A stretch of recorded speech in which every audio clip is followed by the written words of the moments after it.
Hello and welcome back to another episode from the Studio Block server. My name is Weird and Bearded, and we are over, as you can see, at the gold farm because in a recent episode I mentioned the fact that our gold farm is kind of slow and I want to design a new one, so I figured let's design a new gold farm today.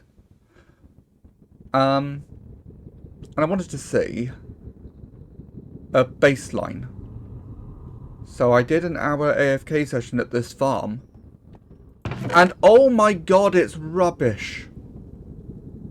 That's what, 712? I think I've got that right, 712 ingots. I'll correct that in the edit if I've not got it right. In an hour. That's less than 1,000. In an hour. We can do better than that. So, we're going to go to a creative world and we're going to design a better gold farm. This is going to be fun. And my plan with the gold farm initially was to do an overworld portal farm, because when you've got portals in the overworld, there's a chance of zombified piglins spawning in the portal blocks. And I had planned out this big sort of animatic thing where I was going to talk through how random tick speed actually works, how it affects blocks in a chunk, how that affects crop growth, and then bring it back round to how we can use it to affect zombified piglin spawning, and then what we need to increase our efficiency there. And then I remembered that mobs can spawn in portals and then they get taken away immediately, and that would probably be much better. So I decided to have a quick look online. Do people use portals in the Nether for gold farms? Yes. For really, really efficient gold farms. And we can actually use one of the data packs we have to make things even more efficient. So let me demonstrate. Where is it? Here we go. Here we go. I have a few demonstrations set up. So this is the setup that I have seen. You've got two portals. If we bring up chunk borders, you can see it is designed to be exactly 2 chunks across. You've got some blocks in the middle because we are limited to the size of portals, except on studio blocks we are not, because we've got custom nether portals, so we can get rid of that bit in the middle. And that just gives us 1 extra spawning space. It means that within that portal, instead of 31 possible spawning spaces, we now have 32. I know, not a massive improvement. But then there's something else that they need to do, which I wasn't looking forward to. And that's the portals all need to be staggered, because you don't want to have magma cubes and ghast spawning in there. You only want the zombified piglins. And because of the sizes of ghasts, they need a 3 block space. Magma cubes need a 3 block space. We've got it 3 blocks tall. But again, we've got custom nether portals. So we can just make them 2 blocks tall. And then the zombified piglins should still spawn in there. And we don't need to stagger things. And we can stack a lot more of them. It gets a little bit laggy. Hopefully it's not too laggy on the server. I've increased the number of spawning spaces by 39%. I'm very happy with this. Very, very happy with this. So now I need to figure out what we need to do on the overworld side. This is going to get a little bit more complicated. Yeah, this is going to be good. This is going to be very, very good. I've been a little busy. It's not much. This was just an experiment. Just from them taking full damage, what do we get? So it's a very basic setup. The zombified piglins come out through the portal, fall down, will die, and then we've got pistons on either side pushing all of the drops into this water route thing, dropping them off into the chests. We could do better. I intend to do better. We're going to be adding a killing chamber, but I wanted to see what this did. So, with the farm we currently have on the server, that gave us 6,409 golden nuggets in an hour. I figured nuggets would be a better measure because it's the main thing that they drop. This one has given us 1,127 in a minute. This is over 10 times more efficient already. And as I said, we're going to add a killing chamber. I think we're going to use minecarts to take the drops away.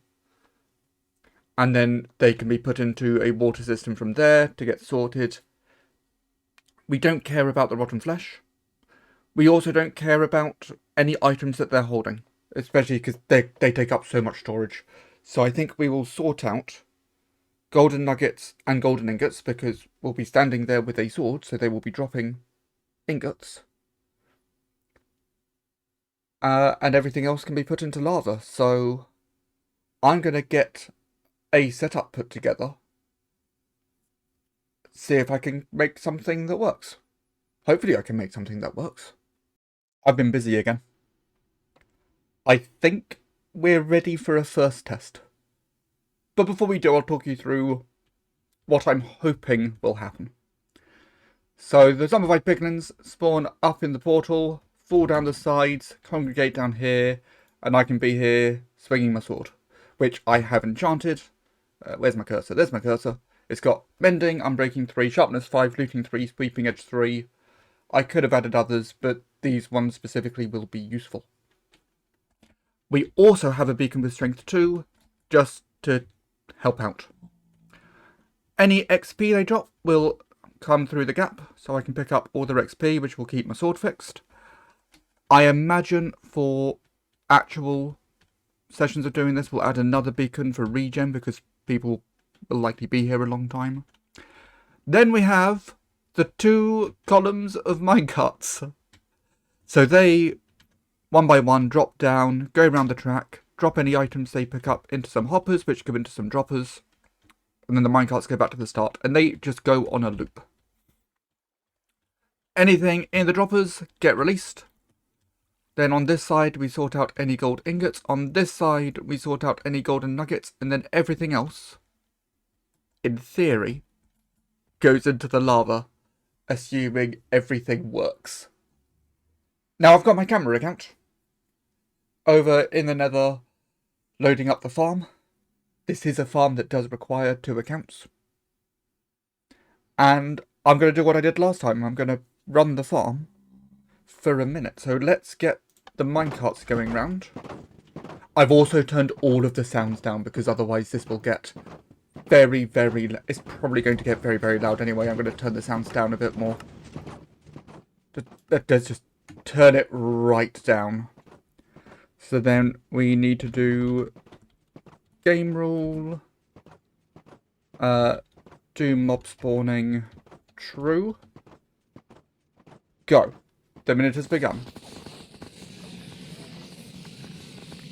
Well, this is insane. I'm just going to try and keep swinging my sword. Keep an eye on the time. We know we are getting the kills, because otherwise they wouldn't be dropping their swords. Now, we could do this... actually, it might be useful to be picking stuff up, because that's stuff that's not being picked up. Or we add in another minecart, but that's going to be a pain. I'll figure something out. I will figure something out. Just another 15 seconds. And then we can turn off the mob spawning. And then I will let things continue until I am confident that all the drops have gone through the system.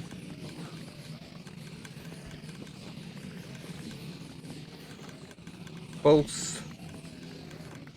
Keep killing those that remain.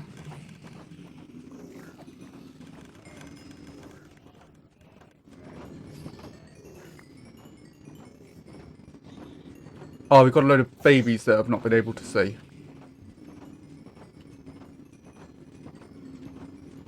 I'll need to get a better setup here so that I can see the babies.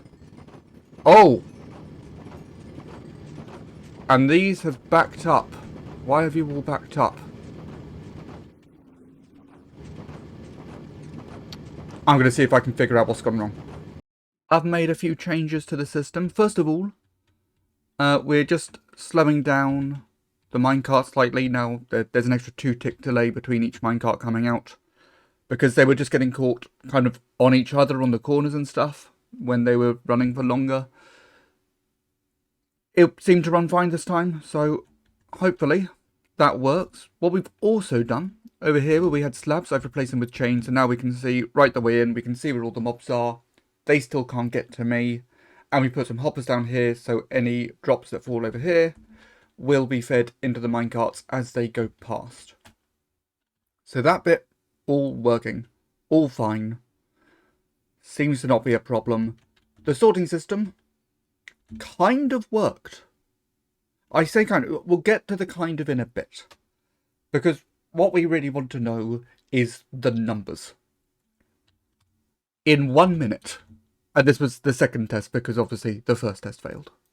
In 1 minute, 57 golden ingots and 2,031 nuggets, which when you extrapolate to an hour, we get about 17,000 ingots an hour out of this. It is 23.8 times more efficient than our current gold farm. I think. There's a bit of a caveat here, because I knew we were going to have a lot of golden nuggets flowing through here, which is why we've got these 24 sorters for the golden nuggets. 24 sorters might not have been enough. It almost certainly wasn't enough because we had golden nuggets in this final section, which means there's a good chance that there were golden nuggets coming straight past and into the lava. So it might actually be more efficient than we think right now. So I'm going to be adding a couple more sections to the end. I'm counting a section as a bit of water. So I'll add another couple to the end before we build it. I am a little concerned about building this on the server because there are so many... well, there are so many piglins coming through, but then of course there's so many items going through.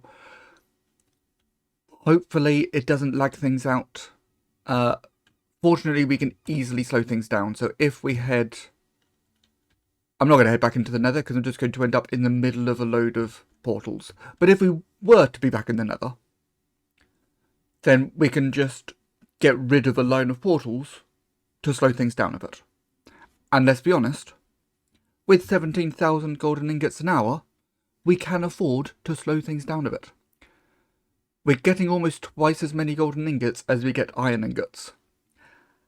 And I have spent very little time on this. So I'm really happy with this. We're going to be building it over some live streams. So on my next live stream, which will be the day after this video goes out, 10 AM UK time, we'll start collecting the resources. I'm fairly sure, apart from the beacons and the ice, everything included in this is stuff that we have farms for. So that's useful. So yeah, we'll get this built up. We'll do some testing on the server and hope that the server doesn't die. Because again, this is kind of a lot. So, you know, if you like this farm, leave the video a like. And let me know down in the comments, are there any other farms that I should try to do a big version of? Because I build a lot of farms. I've not had too many where I've gone silly like this. So are there any others that I should go really big for? I have ideas for a silly ice farm. But I'm still figuring that out. That's going to be a longer one. And yeah, subscribe if you haven't already. My name is Weird and Bearded, and I will see you all next time. Let's get the farm in the background. See you all next time.